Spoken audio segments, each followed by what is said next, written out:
This is a video of an event that was hosted by historic Chevy Chase, D.C. on Thursday, the 26th of March, 2026, titled The Civil War Comes to Chevy Chase. It is part of a four-series group of meetings for the spring of 2026 under the broad title of Chevy Chase at 250. We appreciate your attention to it. The video runs for approximately an hour and 10 minutes. Carl Lankowski, the president of Historic Chevy Chase, D.C., opens the event. Welcome to the second session of Historic Chevy Chase DC's four-part webinar series commemorating the 250th anniversary of the founding of our republic. We are relating the grand national narrative to developments in Chevy Chase and asking what we can learn from our local history to redeem the promises to life, liberty, and the pursuit of happiness for all inscribed in our founding document. In our first session, we connected our neighborhood to the country's first commander-in-chief and president, George Washington, to descendants of two individuals who settled in Dry Meadows on Broad Branch Road. Caroline Branham was a house servant at Mount Vernon and was present at the founding father's deathbed. George Pointer bought his freedom while working with Washington's Potomac Canal Company, forerunner of the C&O Canal, where Pointer rose to the position of chief engineer. The Pointer descendants were free blacks and settled in Dry Meadows around 1840. Caroline Branham's descendants settled there a little later. Tonight, we leap ahead to the 1860s and the happenings in Chevy Chase during the existential struggle to refound the Republic. The Declaration of Independence proclaimed the inalienable rights to life, liberty, and the pursuit of happiness. But the Constitution, worked out in Philadelphia 11 years later, sanctioned states' authority to enslave part of their population.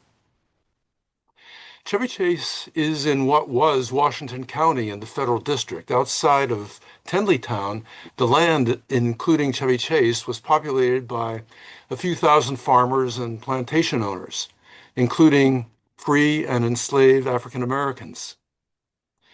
The cluster of free black families at Dry Meadows and the Hepburn Track were among them.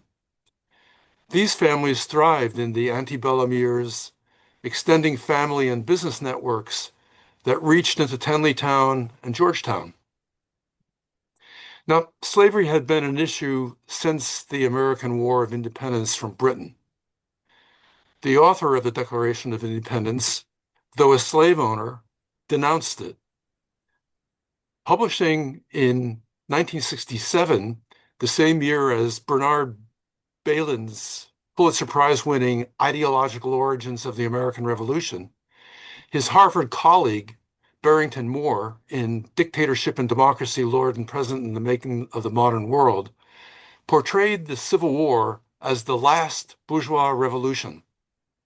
He understood that the economic case for slavery had been exhausted and contradicted the cultural underpinnings of free labor in a capitalist market economy. But W.E.B. Du Bois, already in 1935, produced the magisterial Black Reconstruction in America, demonstrating how the 200,000, roughly, African-American soldiers who fought in the Union Army, combined with the flight of tens of thousands of enslaved people, were crucial in lifting the northern states to victory. Some who fled southern plantations ended up clustered around Port Reno in our neighborhood. Several of our neighbors from Dry Meadows joined the Union Black regiments, the U.S. colored troops. And it is their story around which our session tonight revolves. Two Dry Meadow brothers joined the U.S. colored troops at the earliest opportunity and went off to fight. Meanwhile, the war came to Washington in July of 1864 as a Confederate force led by Jubal Early closed in on the federal capital, including Chevy Chase. The underlying theme of this webinar series is that we find the vestiges of the entire arc of American history imprinted in our neighborhood, reflecting the major transformations and evolving understanding of our national identity. And it's from that identity we derive our connections, indeed our obligations to one another. Active citizenship demands no less from us. In our next session, on May 14th, we examined the building of modern Chevy Chase during the period after the crushing of Reconstruction, when the lessons of the Civil War were unlearned and a new period of race-based oppression took hold. On June 24th, we will conclude the series by examining the impact of the 20th century civil rights movement locally in the special conditions of a DC governed by committees of Congress, often led by white supremacists. And yet, there was liberating progress in the Eisenhower, Kennedy, and Johnson administrations. Our neighbor, Walter Tobriner, played an important role in that period as the president of DC's Board of Education and as the last presidentially appointed mayor as we moved into the era of partial home rule. We will touch upon how our neighborhood history was recovered, and we'll explore with you what it all means for us today as we consider issues galvanizing our neighborhood.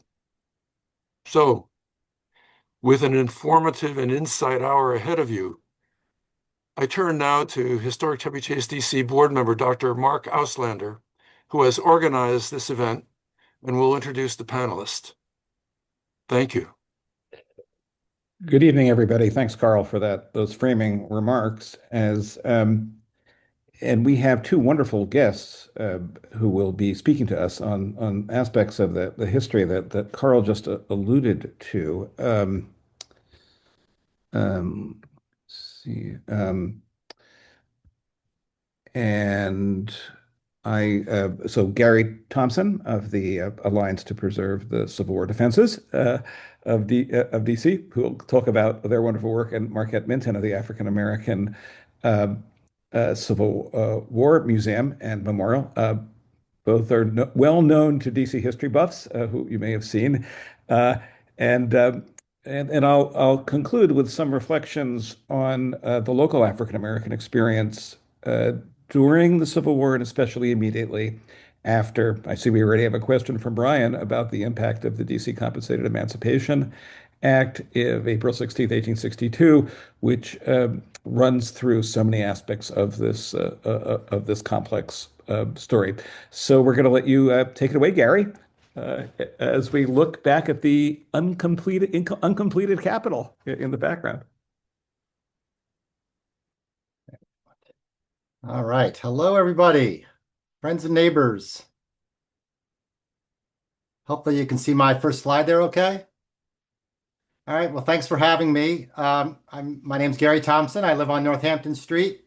One of the things I do is I'm the president of a nonprofit, and we take care of our local Civil War forts and batteries and hold educational events.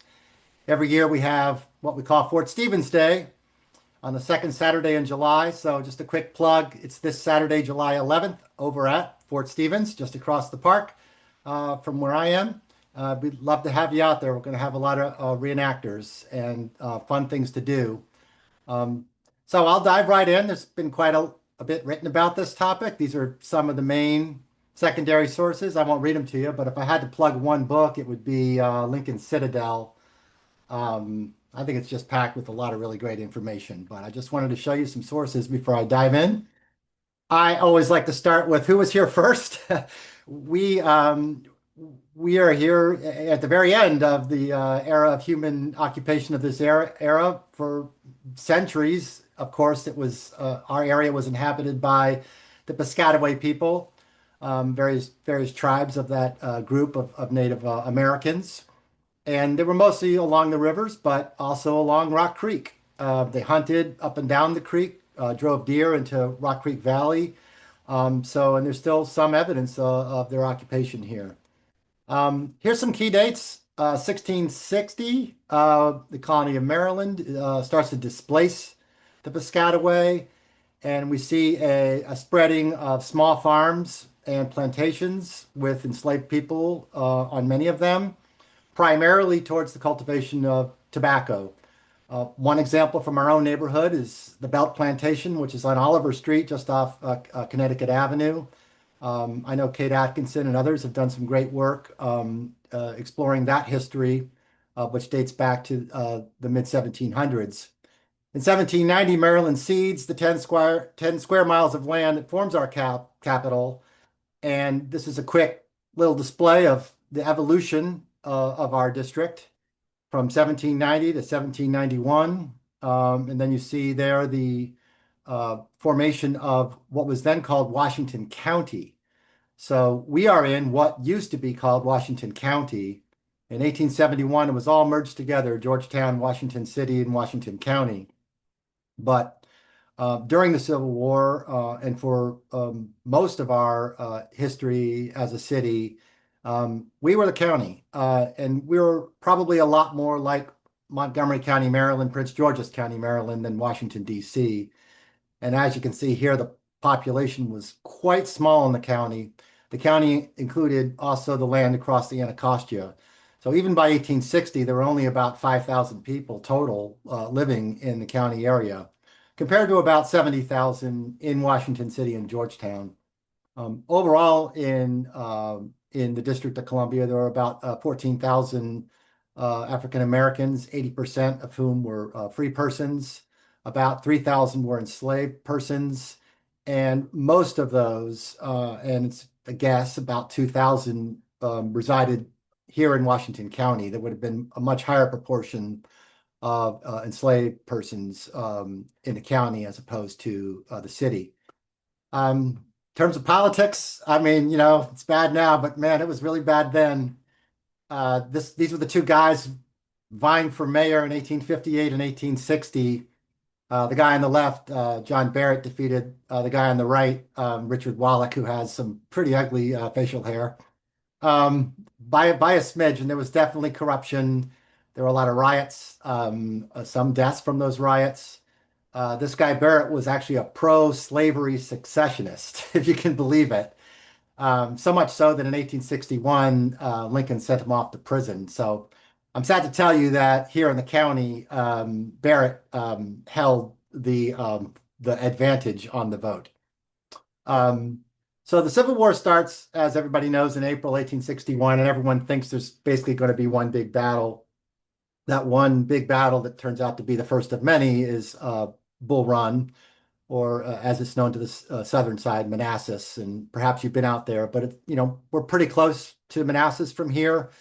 It ended up being a rout of Union forces, and that fully exposed our vulnerability to attack by these rebel forces. So something had to be done and be done quickly. This is the guy that really pulled it off, Major General John Barnard, pretty high in his class at West Point. He was a superintendent after Robert E. Lee, a brilliant engineer, and he took the lead in constructing the defenses of Washington. A footnote, he becomes the co-founder of the National Academy of Sciences, and his brother also founds Barnard in New York. And he, with a lot of help, builds this amazing network of forts and batteries that, as you can see here, encircle all of Washington. It's about 37 miles total. There's like 160 something forts and batteries combined. They're connected by rifle trenches. There's 32 miles of connecting military roads that lined mostly the interior side of them. That's why, for example, Military Road is called Military Road. Hundreds and hundreds of pieces of artillery are eventually loaded into these defenses. Here's a map sort of focusing in now on our neighborhood. And you can see Tennessee Town there in the middle where Fort Reno is, and little dots of blue that show you where all the forts and batteries were located. People often ask, well, who constructed these fortifications? And the answer is all of the above.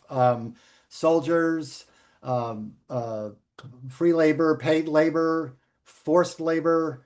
Over the years, 1861, 2, 3, and a little bit into 1864, there's sort of a constant construction activity around these forts. So I'll try to zoom in now on a few things. So first I'll show you George McClellan. I gave some credit to John Barnard, but McClellan was really the guy that organized the troops and the construction activity. And he does deserve some credit in terms of getting the defenses built, although he doesn't get a lot of credit for other things. Another thing happening in our neighborhood at this time is there are a lot of formerly enslaved persons coming into the District of Columbia, especially from Maryland, which remained a slave state up until 1864. So, and at the early parts of the war, the presidency allowed for kidnappers to come into the district and apprehend these individuals. So there would have been that activity in our neighborhood for sure. Captured persons were typically rounded up and put in jails and then released to their owners if they were claimed. This guy eventually gets in the way. He's one of my heroes, is James Wadsworth, commander of the Military District of Washington, a staunch abolitionist, and he did a lot to obstruct enforcement of the fugitive slave law and was quite an enemy of George McClellan. Unfortunately, Wadsworth ends up dying out in the Battle of the Wilderness in 1864. Okay, so now I'm just going to show you like the forts and batteries that are across our own neighborhood, starting with Chain Bridge. That's what it looked like back in the day. And if you went to the heights above Chain Bridge, there's still a little sign there to a place called Battery Martin Scott. But as you can see, it was a very commanding fortification. There was basically no way that the Confederate troops could get across that river. They would have to go way upstream and ford at Williamsport or Leesburg or somewhere like that. So the northern defenses became really important to defending the nation's capital. One of the next major fortifications along the line is Battery Kemble, which perhaps you've been to. There's some nice earthen remains there. It would have looked kind of like this back in the day. Battery Bailey, which is up on the Maryland side. Maybe you've seen these signs in Little Falls Park. There's a lot of these little signs up in Maryland where all these tiny batteries were. Most of you probably have seen Fort Bayard right there on Western Avenue, which was a pretty major fortification. The most formidable fort, maybe in the entire system, was Fort Reno, which sits, as you know, at the highest elevation point in DC. This shows you precisely where the fort was located. We know it on the south side of Fessenden Street, but Fessenden Street, of course, wasn't there, and it crossed over into the neighborhood across. So some of those homes right there, as you can see, are on old fort land. And behind the fort there, you can see like some black lines. That's where the trenches would have been that continue on. And off to the right, you can see a little thing called Battery Rossell. Up there in Fort Reno, there were some massive guns. I don't have time to get into guns, but the largest one looked like that. This thing could shoot 3-4 miles with pretty good accuracy. So from the big heights up there, you could really deter an incursion.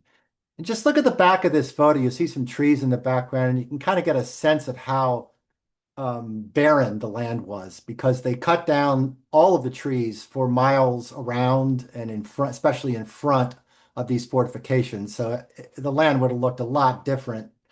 Here's just a little snippet on, these things, these forts. They were massive construction projects, and they completely changed the nature of what was then this neighborhood. Here's a nice little letter from a German-American soldier writing home and telling them that they're busy in building a battery made very good to protect our soldiers. They cut down orchards, fine apple and peach trees, large cornfields.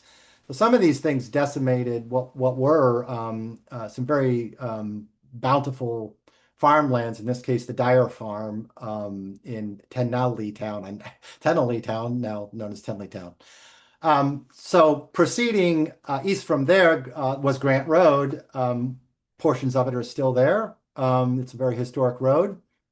Grant Road takes us over to what you can see there, Battery Rossell, which is long gone, but I'll show you where it used to be. It's now the BP oil station. Connecticut Avenue wasn't there, but if troops were coming from the north, along what is now Connecticut Avenue, they would have met some fierce resistance from this battery, which if you stand there, you realize, oh yeah, that's on the high ground. The high ground continues east to what was Fort Kearny, which is long gone. It's now a neighborhood near the Peruvian ambassador's residence. Here's a little snippet from Fort Kearny about how also they cut down all the trees for miles. The hills were denuded, even of small brush. Acres were covered with abatis made of fallen trees. Big, large abatis were pointed to prevent human entry. Houses were deserted, fences were burned. Right in front of Fort Kearny is Battery Terrell, which the remains are actually still there on the grounds of this ambassador's residence. We're hoping to invite the public there at some point with their permission. Here's some guys sitting there at that spot.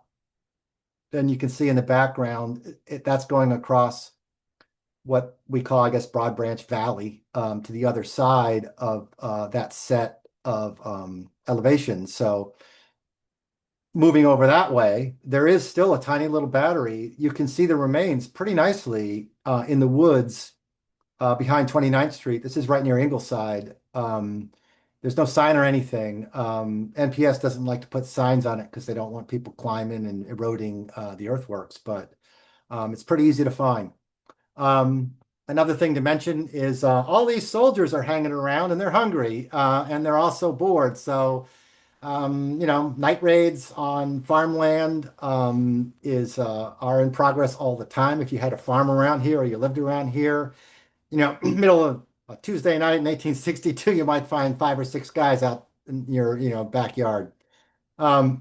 Ironically, the war itself stimulated the local economy because there was obviously a great need for food supply. This shows you where the line continues from Fort Kearny. You can see that it goes over Broad Branch, and there's that sort of looping up that joins it where Fort DeRussy is today. And then it continues over to Fort Stevens. So before you get to DeRussy, on the left of this, you see something called Battery Smead. Battery Smead is where St. John's High School is today. And you can see that it was really part of a complex with Fort DeRussy in the middle and what used to be called Kingsbury off to the right. The exact location of Smead is thought to have been here along what's now Utah Avenue and crossing over into the backyard of one of my good friends.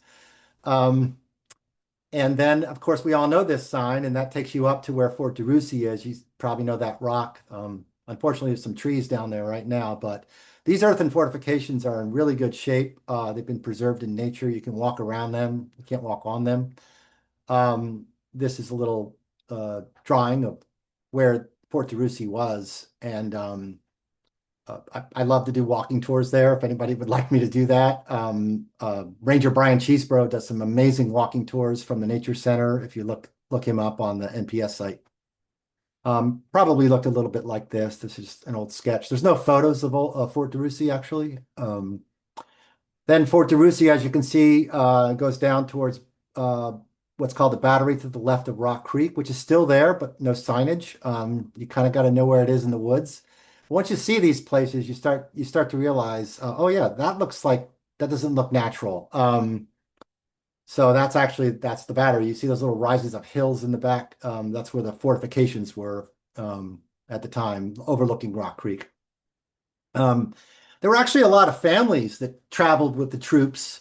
So this is a typical camp that was in this area where, maybe a soldier's wife on the left and kids and were there doing laundry, cooking, cleaning. So there were quite a few visitors in our neighborhood during this time. And then over to Fort Stevens, and I don't have time to talk about the battle, but I think you've heard of it. That's what it looked like in 1864.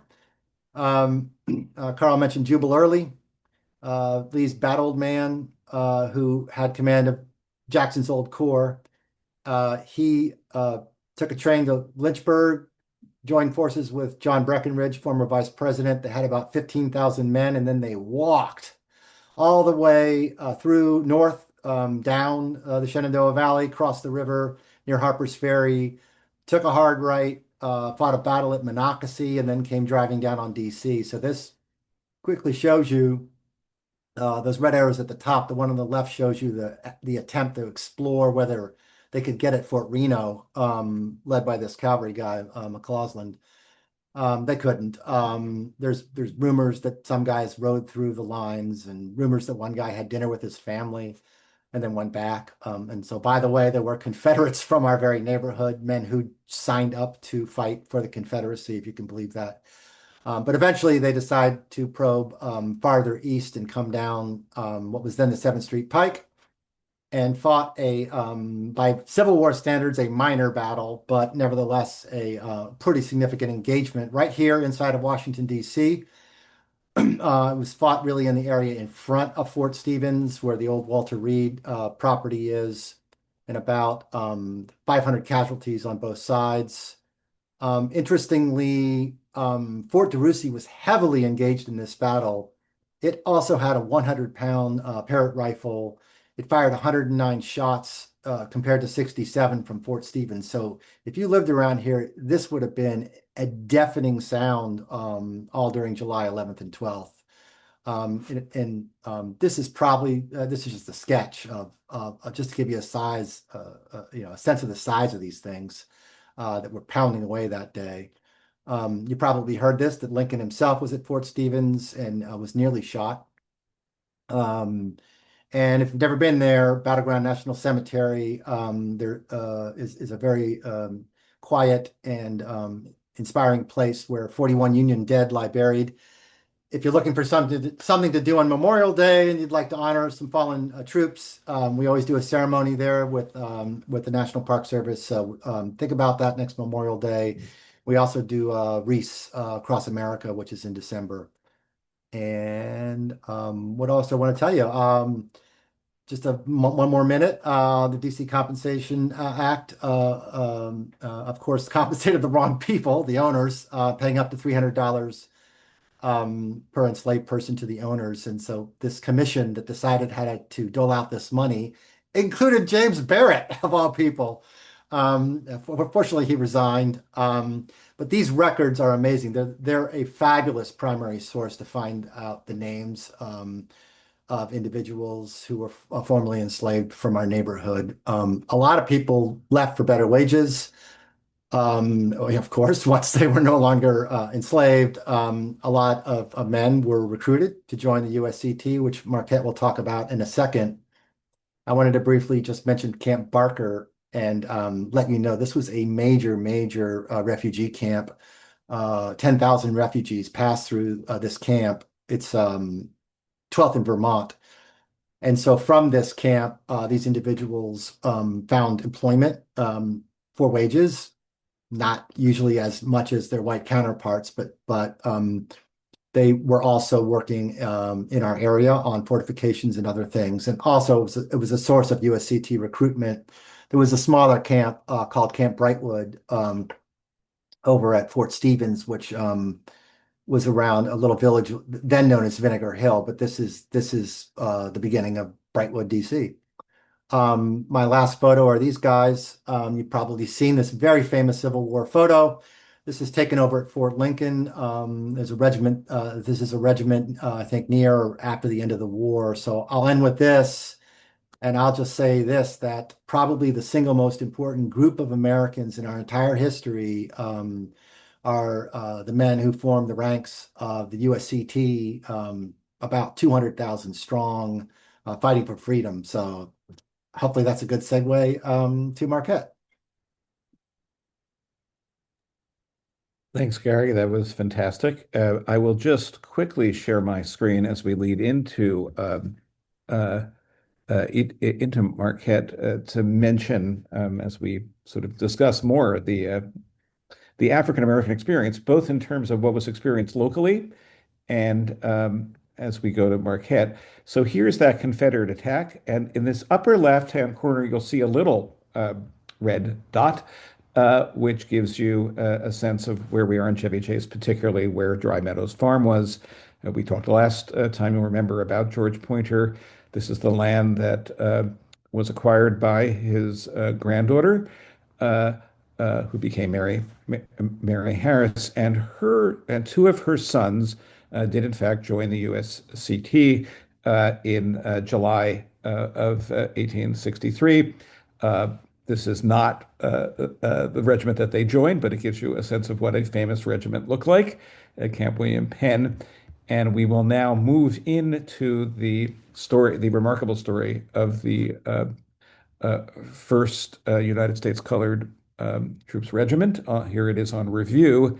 And maybe I'll stop sharing my screen, but I can come back when we need it to this picture, Marquette, and maybe a little bit to map out, if you need it, the battle progress of in Petersburg and Richmond in that campaign. So I'll take it over to you, Marquette, from the African American Civil War Museum. Yeah, thank you for inviting me. By the way, Gary, that image of the USCT regiment, that is the 4th United States Colored Infantry, Company E, stationed at Fort Lincoln. And also was in the same corps is the 1st Colored Infantry, Washington, D.C. in 1864 under General Benjamin F. Butler. So I want to tell the story of the 1st United States Colored Infantry. As Mr. Gray was saying, there were 3,000 African Americans free April 16, 1862, D.C. emancipation. Many of them stayed at Camp Barker, or some stayed with their families. But of May 24th, a man named Henry McNeil Turner, who becomes the first African American chaplain in the Union Army, was recruiting men in the 1st Colored Infantry, along with Colonel Birney. And so they were raised this cross from the U.S. Capitol on Capitol Hill. They raised 4 or 5 companies. And now at the same time they're organizing these companies, they would do drills on Pennsylvania Avenue, which at that time, parts of that was Chinatown. There were constantly fights. There's a story when the members of the 1st Colored Infantry was marching down the avenue. Someone threw a rock at one of the soldiers, and there was a big fight that broke out.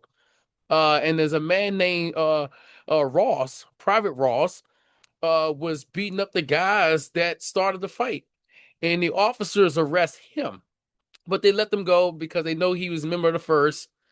He's the service, and so the police officer didn't know what happened. But because of all those fights, and it was unsafe for the 1st Colored Infantry to train in the city, they had to transport to Mason's Island, what we know is today Theodore Roosevelt Island, also known as Anacostia. Is an island right between Georgetown and Roslyn. So it's right on the Potomac River.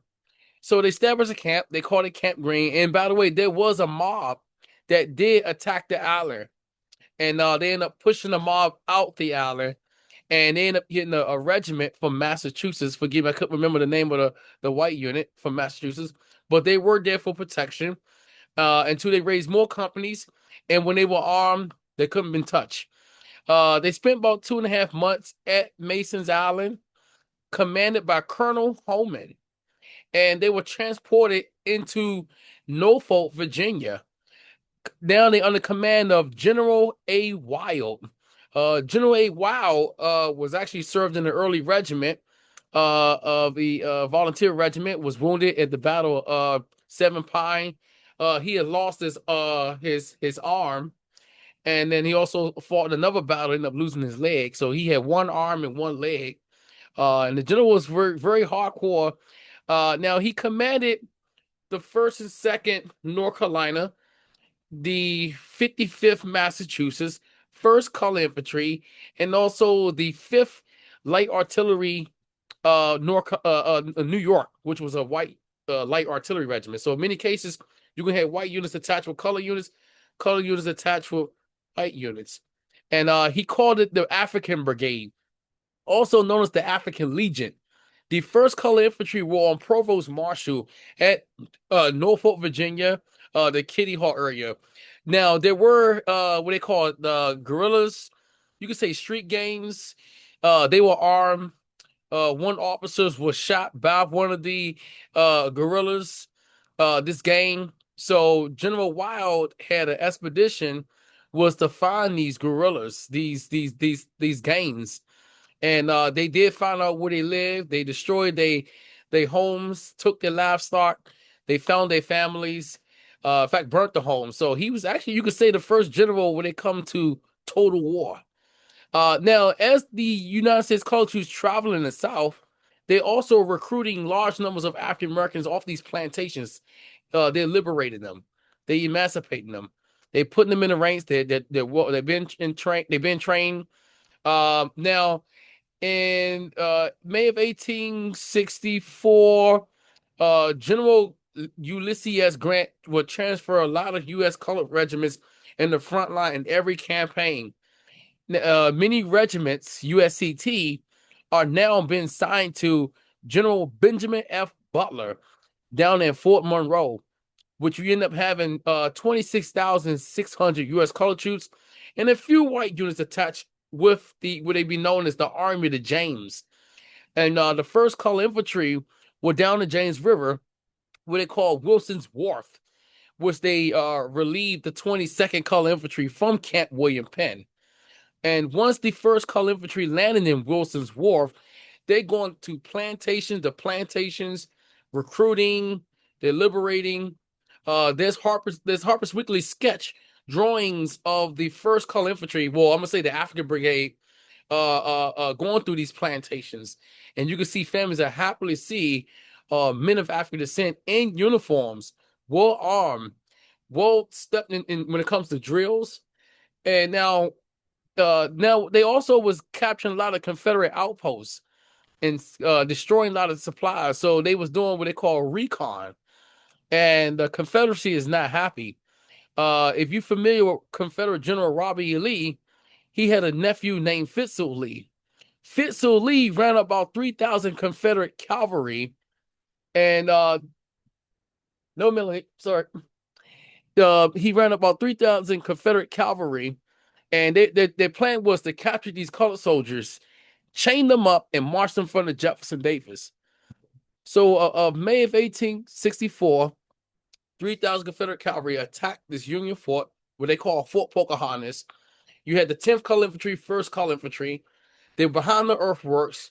And mind you, the 1st Colored Infantry was issued the 1842 smoothbore musket. It's not a rifle. This is a smoothbore musket, which is the effective range is 50 to 75 yards.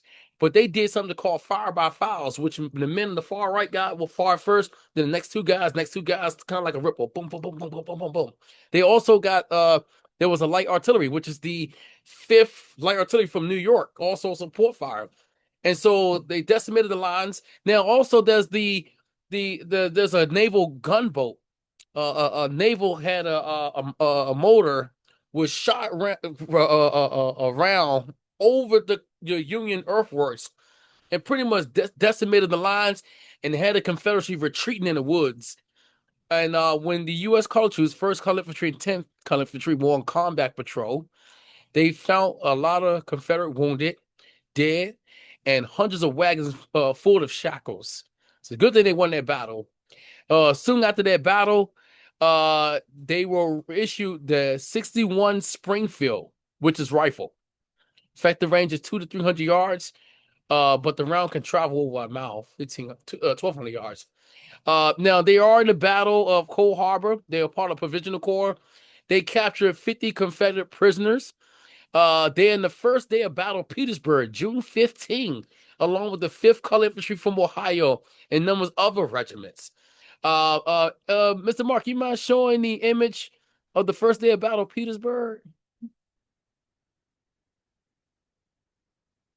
There was an image Mr. Mark has shown, which is actually a good example of the colored troops fighting in the battle. So as you can see, that's June 15th.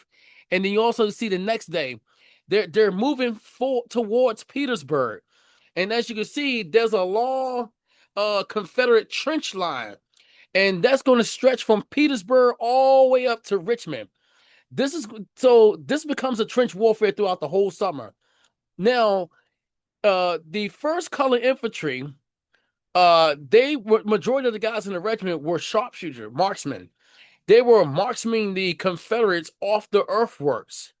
So one battle that Benjamin Butler will move them towards the Richmond area on September the 29th, 1864, known as the Battle of New Market Heights.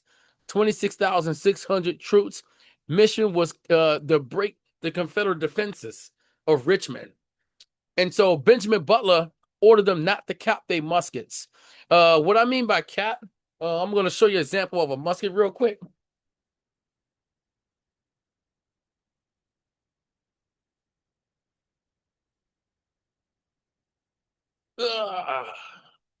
So this right here is a musket here. This right here is the hammer.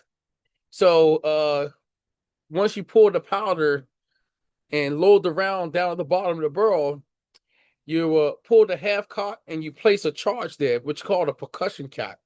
So he was ordered them not to cap because he want them to charge with full speed, non-stop, to fix bayonet. And thousands of them charge under fire. They're losing a lot of the officers, but the African-American non-commissioned officers would take charge and continue on mission. There were 14 African Americans was awarded Congressional Medal of Honor in that battle, September 29th, 1864, known as the Battle of New Market Heights.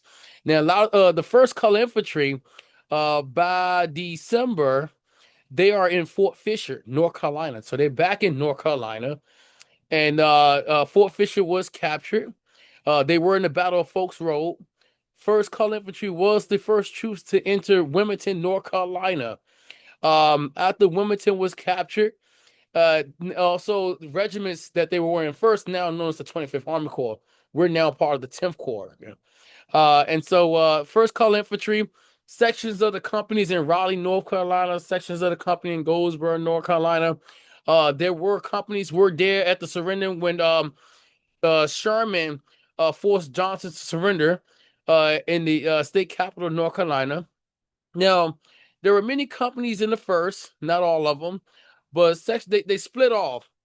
At least 5 to 6 companies shipped back to Washington. They landed near the Navy Yard, and they will walk up 7th Street. And once they walking up 7th Street, they camped at Campbell Hospital, which is right there on Florida and 7th Street. Well, it's Half Smokes today. I tell folks that was a hospital during the Civil War. People find that shocking, but they camped there for one night. The next day, they marched in front of the White House, and President Johnson would give them a half an hour speech to honor their service. And shortly after that, many members of the First Color Infantry mustered out of service. Now, some sections of the regiment mustered out of North Carolina. But these men later become part of the Grand Army of Republic. They will help build the U Street community. They will witness seeing General Otis Howard building Howard University. One of the men in the regiment, his name is Corporal Andrew Green, who I portray, found his own business as a caterer. And he get married and started his catered business till he passed away sometime in the 1930s. We also have Colonel Burney. He would continue sending men until he passed later. And the First Color Infantry, fought in many battles. They never lost a single battle. There were men in the regiment from other places, not just Washington, D.C., but we found men in the regiment from Maryland, Virginia, North Carolina, one from New York. We found a couple of them from Canada. We found the Sergeant H. Johnston from Kingston, Jamaica, in the First Color Infantry. I found the Henry Adam, who was 28 years old, and he was from Chile, South America. And I found one soldier from Port-au-Prince, which is Haiti. So these soldiers was coming from all over. One came from New Orleans. Yeah, so it's amazing hearing about these soldiers and what they did to fight, because if it wasn't for the United States colored troops, we wouldn't have the 13th and 14th and 15th Amendment. So they represent freedom and show that they are the Americans, and we all fought for liberty. And also honor the officers, because it wasn't easy for the officers to lead the United States colored troops, especially when you're in the South. When you're in the South, everybody's wearing the same uniform. You are targets just as the African American soldiers. And another reason why you had the hatred groups after the Civil War, like the Red Shirts and the Ku Klux Klan, is because they not only lost to these African American soldiers, but also these U.S. colored soldiers were on provost marching, which is military police. They were locking them up that were committing crime. They didn't like getting locked up by these African American soldiers. So that's my story of the first United States Colored Infantry, and I will hope we all come together, talk to our Congress to maybe build a memorial one day at Mason's Island to honor the first United States Colored Infantry, Washington, D.C. Huzzah! Thanks, Marquette. That's just a fascinating history. We're going to get to questions in a minute, but we're just going to talk a little bit about the local story, especially emphasizing the African American side of what we've heard of enslaved and free people right here in the neighborhood. And of course, the USCT part of this, here's that the Battle of Petersburg, in which John Harris, one of the young men from the Dry Meadows farm who we just talked about, here we see our neighborhood. And what we see is there's Dry Meadows Farm. So those farms indicated in blue were owned by free African Americans, and they were nestled in among slavery-based plantations. Charles R. Belts and Notley Morelands, for example, all of which become important in the way the story plays out. And so what's going on in the course of the Civil War, as we've heard about compensated emancipation in DC, which is happening 8.5 months before the Emancipation Proclamation comes into effect. So lots is happening, and what we see is a general movement, not entirely, that both free and enslaved people are actually moving when possible into the area of Georgetown. Which becomes, of course, had already been an important free Black community and becomes even more important. So in 1860, just on the eve of the Civil War, here's the Harris family, Thomas and Mary Harris, Mary being the granddaughter of George Pointer, who we learned about last time. And here we see John and Joseph, who are free. But when John becomes 21, he has to make sure, especially as he's interested in working outside of our neighborhood and moving into Georgetown, he needs a freedom certificate attested by Martha Parker. He's working in Georgetown. He's joined by his younger brother, Joseph. They probably are moving back and forth. There's lots of evidence between Georgetown and Dry Meadows Farm in what's now Chevy Chase. But then, of course, July 10th, July 12th, they both enlist on Mason's Island into Company G. And here we see their military records, which give a great deal of detail. It's a tough. They have a tough war. They are moved, as you've heard from Provost Marshall, essentially military police activities into combat. John is seriously wounded early on in the Battle of Petersburg. Spends time in hospital. Joseph has illness and is also hospitalized at another hospital. What's interesting is how committed they are. John actually was mustered out, but insists on coming back in, I think, Christmas Day of 1864. He wants to fight again, rejoin his comrades, and is there and continues all the way, as you heard, till he's mustered out in North Carolina. And then the families go on to live in Georgetown as laborers, as workers. There's quite a lot of interesting history. John continues to work in the port of Georgetown, even with a wounded hand, a non-functional hand. He's able to continue unloading supplies at the wharf, especially at right along, what would now be the Potomac Wharf area at the base of Georgetown. His brother leaves D.C., works as a Pullman porter, comes back later around 1893, and continues to work for a long time in the D.C. So they're important citizens of the city. But we also want to mention the enslaved people that have been asked about.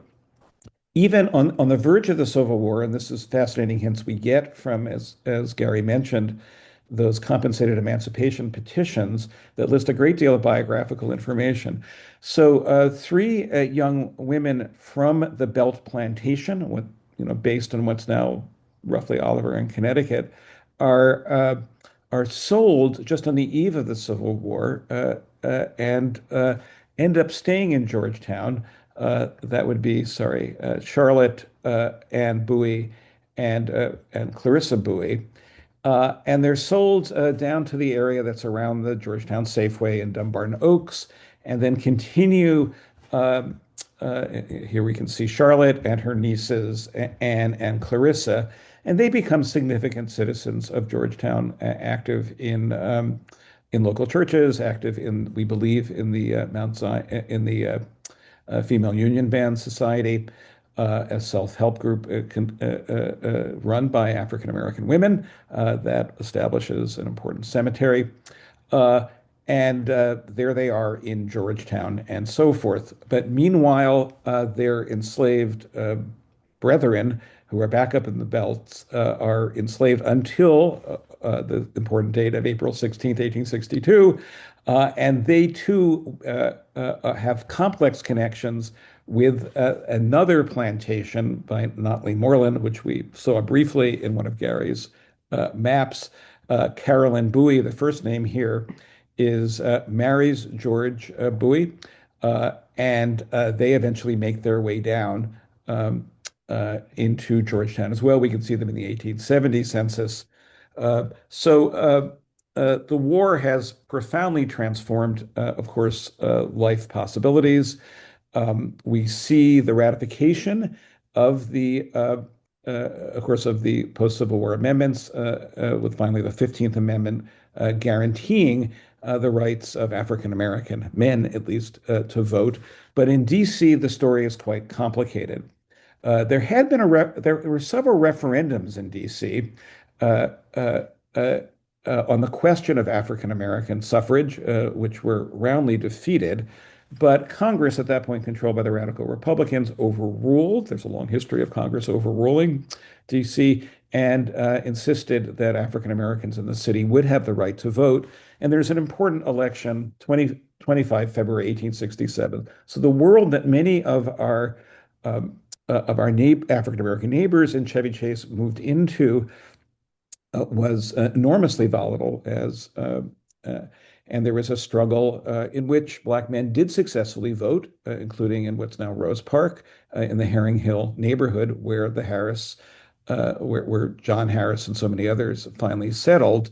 There's a famous cartoon here by George Nash showing that the attempts by essentially white terrorists to disrupt the election failed, led to the successful election of a candidate who was, shall we say, less aggressively segregationist than his competitor, and but all of that becomes moot in 1871 when Congress abolishes any form of self-rule, and we move to territorial government, the presidential appointment, and the long history of the struggle for free DC takes another turn. So so of course, Reconstruction per se doesn't happen within the District of Columbia, nor does it happen in Maryland. Uh, but the same trajectory that we see in other parts of the country, the movement towards increasing of Jim Crow, of restrictions on African American civil rights, happens here, as it does in Maryland. But there's a continuous long-term struggle. So in a sense, the Civil War that we've been hearing about never really ends. Uh, and perhaps we are still in the midst of another phase of the struggle that Carl alluded to at the beginning.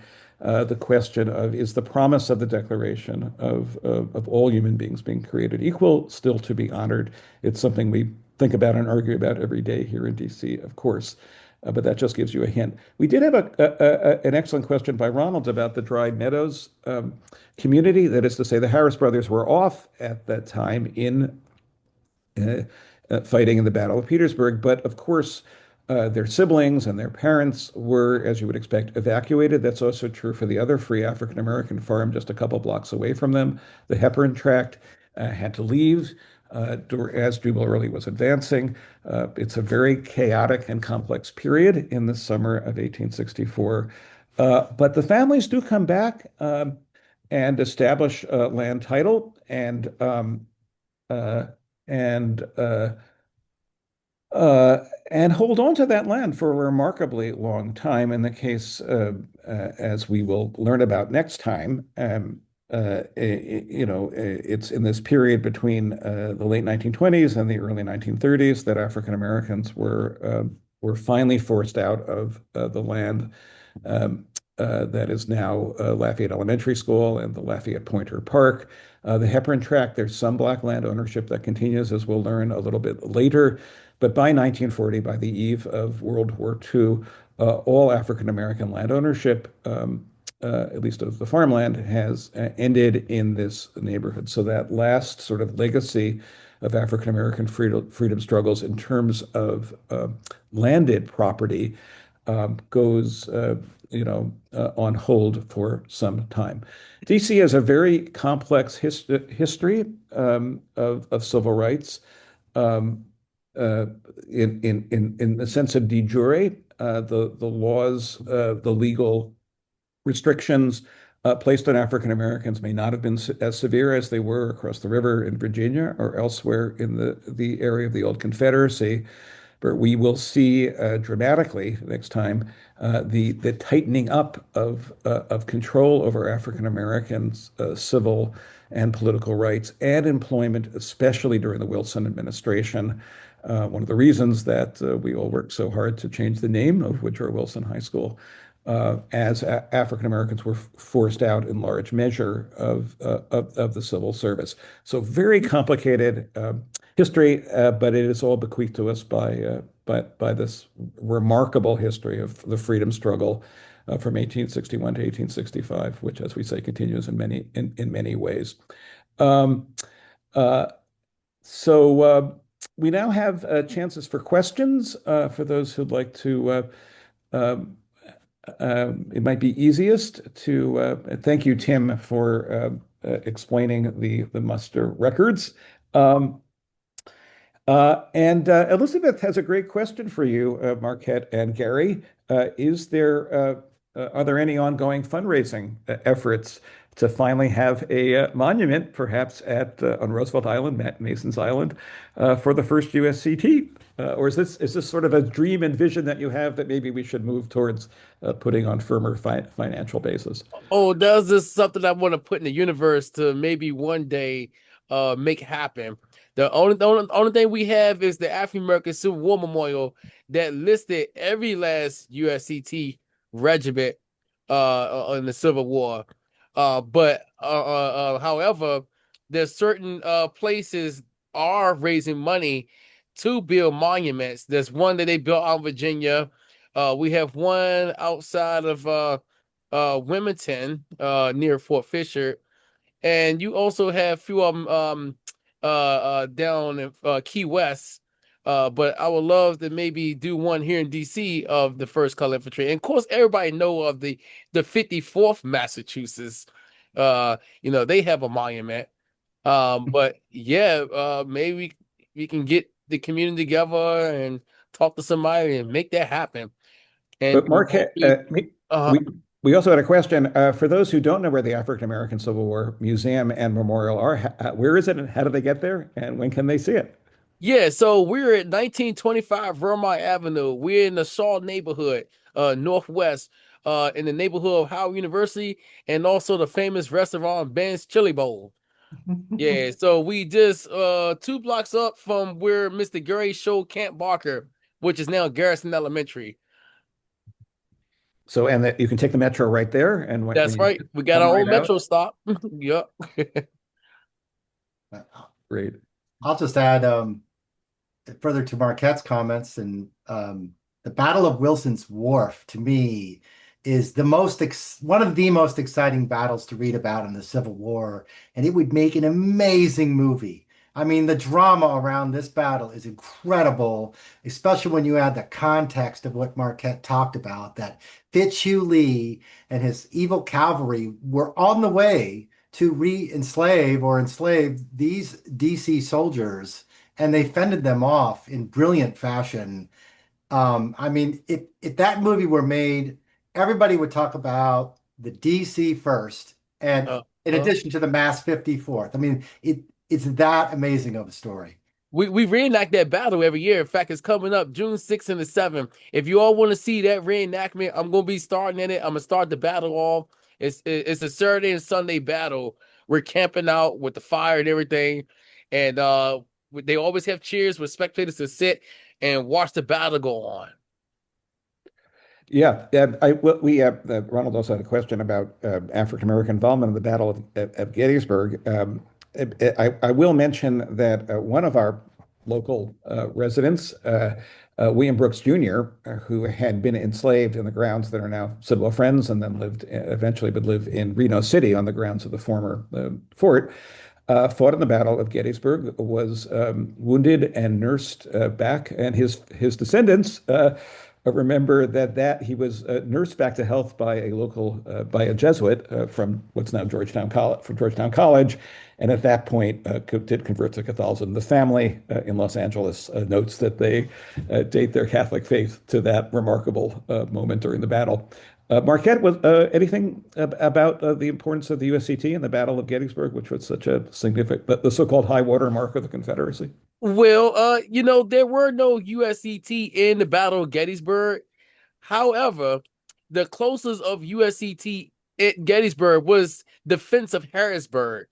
So they raised about at least 500 at least African Americans. They dug a trench, and because they was told that Robbie Lee was coming up Harrisburg, so they had a defense. Also, another connection: the African American spy network called the Lincoln Legal Loyal League.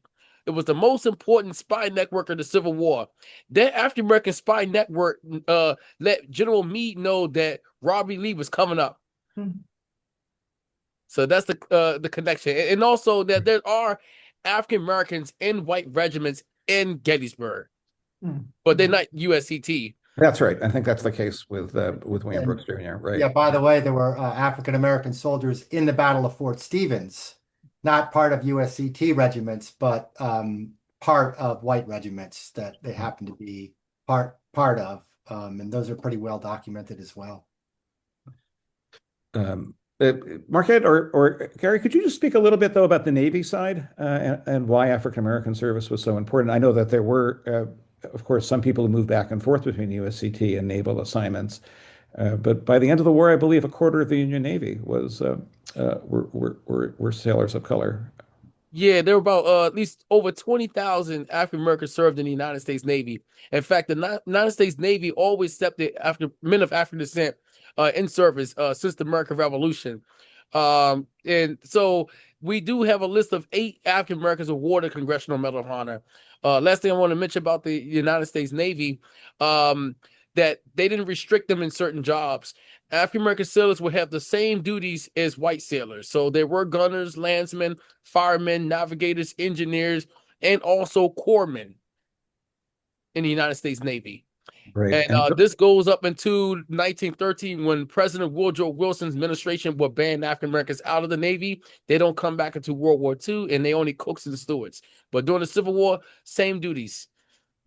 Right. And the issue of intelligence that you mentioned was, of course, extremely important in the Navy. The blockade probably could not have proceeded without a great deal of intelligence coming in from self-liberated freedom seekers, enslaved people who knew local waterways extremely well, right? And Admiral Dahlgren and others involved in the blockade often acknowledged the important service and gifts of those self-liberated people. Yeah, now the reason why the United States Navy ended up getting an ironclad ship because it was an African American woman go by the name Mary, witnessed seeing the Confederacy with an ironclad ship known as the CSS Virginia. They destroyed hundreds of Union wooden ships, She took the full plans and walked from Norfolk, Virginia, all the way to the Washington to the Department of Navy, and that's when the Navy designed their ironclad ship, which you notice the USS Monitor. Make a film about it. Marquette, maybe one just special thing for people who haven't seen the remarkable Ed Hamilton Memorial uh, uh, at where you often serve as you come out of the metro. There are, as you say, 200,000 names, but there's also just a breathtaking memorial which honors the men of the various services, but also talks about the home front and the contributions of women. Could you just tell us a little bit for those who haven't seen the memorial yet? Yeah, so the statue we have is 3 USCT soldiers, 1 sailor, and the statue itself is called the Spirit of Freedom. And behind the statue, there's a list of it has the families. It's the only war memorial that has the families with the grandparents and the wife and the children. And it's a gentleman, soldier, telling his family goodbye. I see when I get back from the war. But it was designed by Ed Hamilton, and the statue was put there by Dr. Frank Smith Jr. in 1998. And when they first dedicated, former General Coleman Powell, along with the 54th Massachusetts men that was in the movie Glory, and also Marion Barry, our greatest mayor we ever had in Washington, D.C., Marion Barry, was also there for the dedication in 1998. Great, thank you. And Gary, could you just remind us again when we're going to honor next time we're going to the Battle of Fort Stevens is going to be honored, and how people can find out more information about that?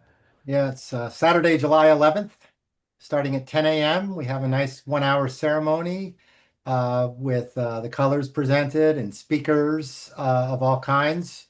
We usually have music. We have a kids tent.